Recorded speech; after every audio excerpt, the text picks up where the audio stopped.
So good evening, everyone. This video is going along with my video short series. I am creating YouTube video shorts, just highlighting some of my favorite channels, the ones that I find inspirational and motivational. Welcome to our paradise where dreams come alive. Hand in hand we'll soar like eagles in the sky.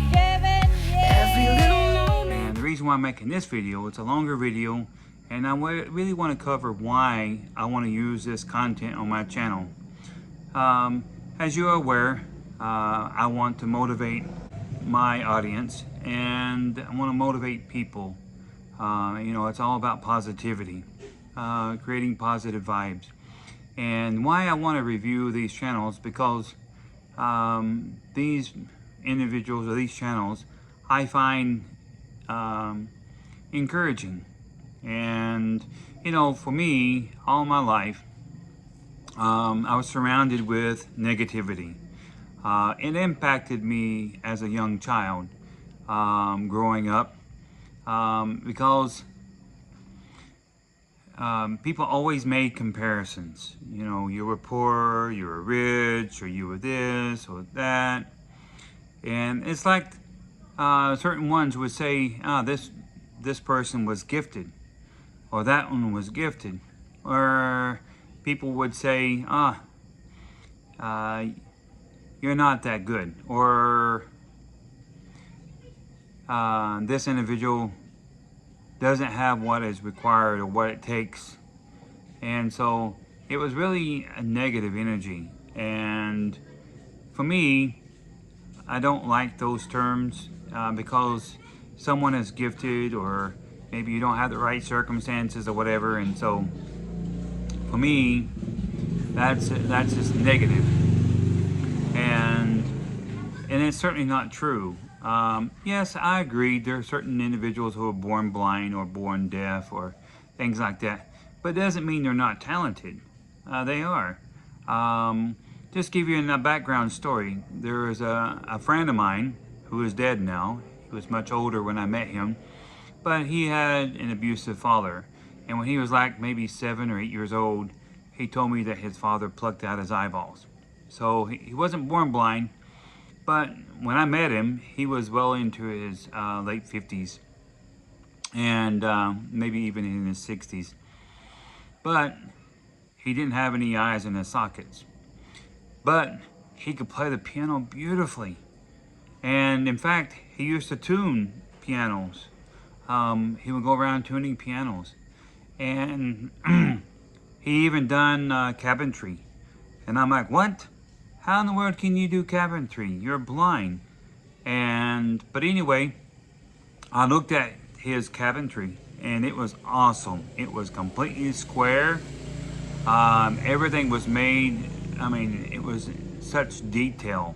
It was amazing. But he didn't have any eyes in his sockets, and I sat there and I watched him do some of his cabinetry. So I knew he can do it. One day I was out driving around his area, and I saw him on the roof. I got terrified. I could not believe it. And I got out, and I was just watching him because I didn't want to scare him and whatnot.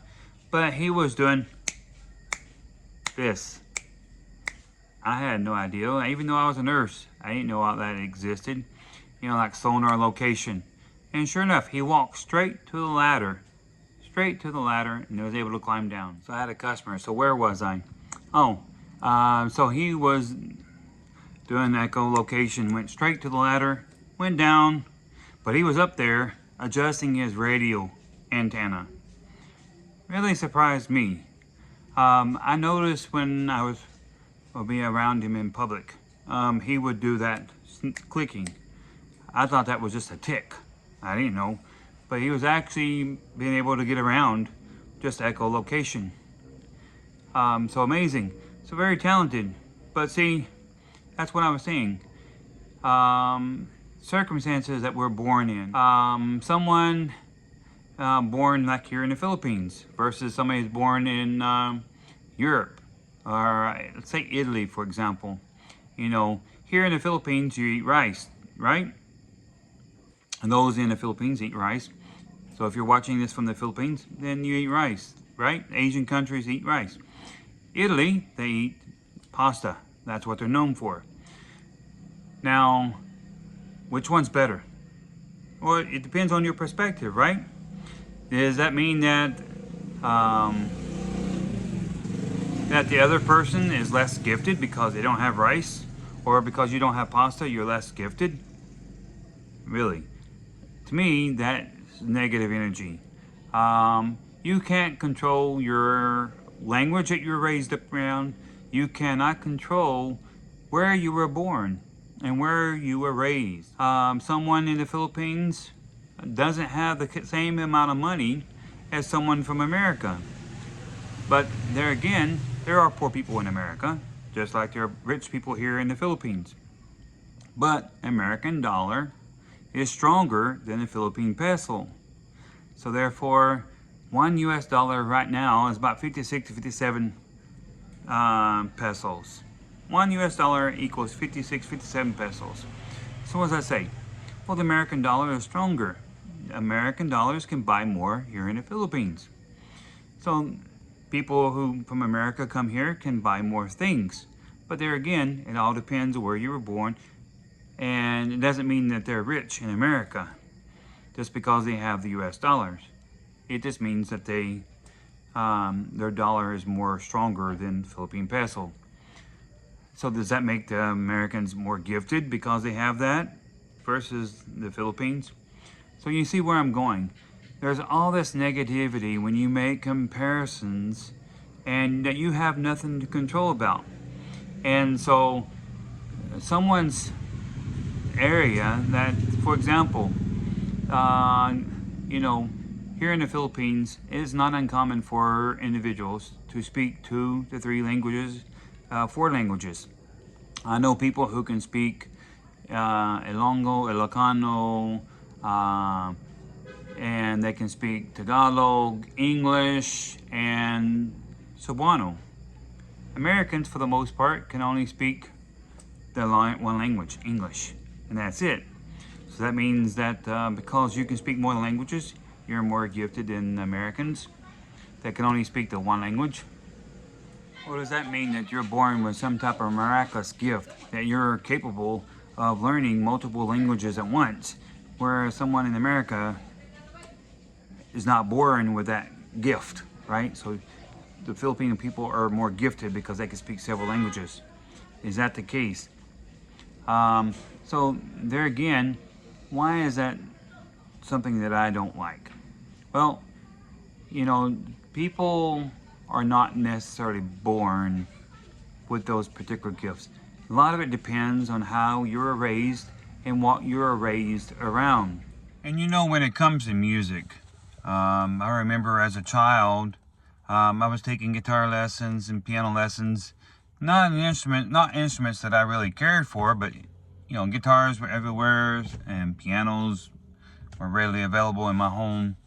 And you know, I learned to play on that, those instruments. And when I was 24 or 25 years old, and I was finally able to afford the instrument that I really wanted to play, and that was the saxophone.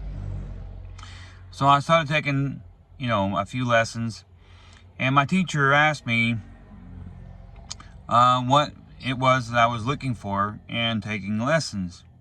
And I just told her I wanted to be able to play the saxophone because I enjoy playing music, and it wasn't that I wanted to be famous or do anything spectacular with the music. I just wanted to be able to play for myself.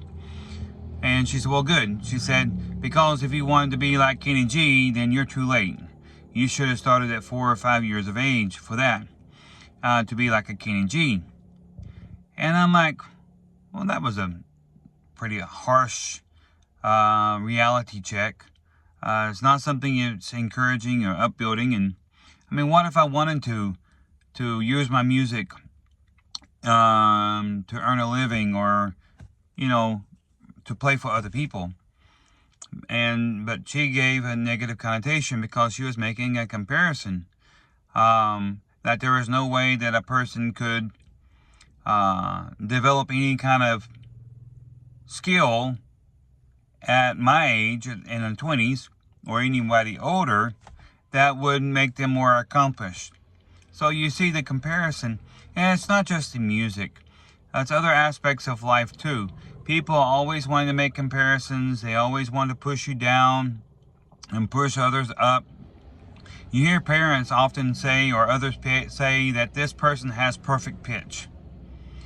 And that, for me, is a negative connotation. That sets the bar up for someone else, saying they have a special ability or a gift. Leave it in the comment section what you think about that. Do you think people are child prodigies and they're born with the natural ability to have perfect pitch? Or is it a learned experience? For me, I'll tell you why I say it is a learned experience. A child is not born with perfect pitch. And I'll tell you why I say that. Because, let's just refer to the language accents. Okay? Now, a person can learn a language, right? And become proficient in the language. But they may not always develop the accent of that language. It takes years and years and years, and then maybe they can. Unless they grew up around the language. So for me, I'm learning Cebuano. And, 2.5 years I've been learning. And people tell me my accent is still there when I speak Cebuano. So it's not as clear. But my children, on the other hand, they have been learning Cebuano just as long as I have, but they grew up around the language, but they could never understand it or speak it. They heard my wife talk Cebuano and Tagalog quite often, but they never really understood it or never really spoke it.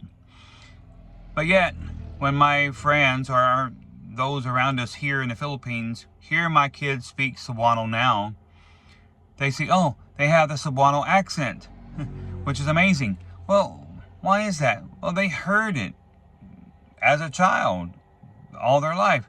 And so they were able to develop it. And it's not something they were naturally born with. They learn that accent. Just like anybody else from their country, when they're raised as children, they learn that accent. But the thing about it is, you can tell when someone is off key or whatever. You can learn that, and they call that absolute pitch. Is when you know that there's someone playing off key, and that is a learned behavior. And so it's not really perfect pitch. But a child who grows up around music can easily develop perfect pitch. But there again, if they were raised up around classical music or some type of musical family, then yeah, a child can develop that. And that's what I've noticed. Yeah, there are certain ones who have that particular part in their brain turned on more than others. But to me, that's because of their interests. You get a child who's disinterested in music or disinterested in art, it will show.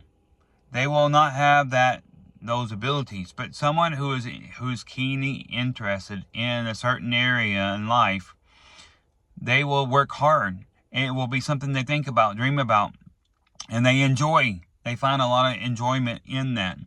And so you'll find those particular areas are more exercised, more turned on in the brain. My thing is making comparisons to yourself, and listening to those comparisons only drags you down individually. And it is very discouraging when you face those circumstances. So that's why I want to share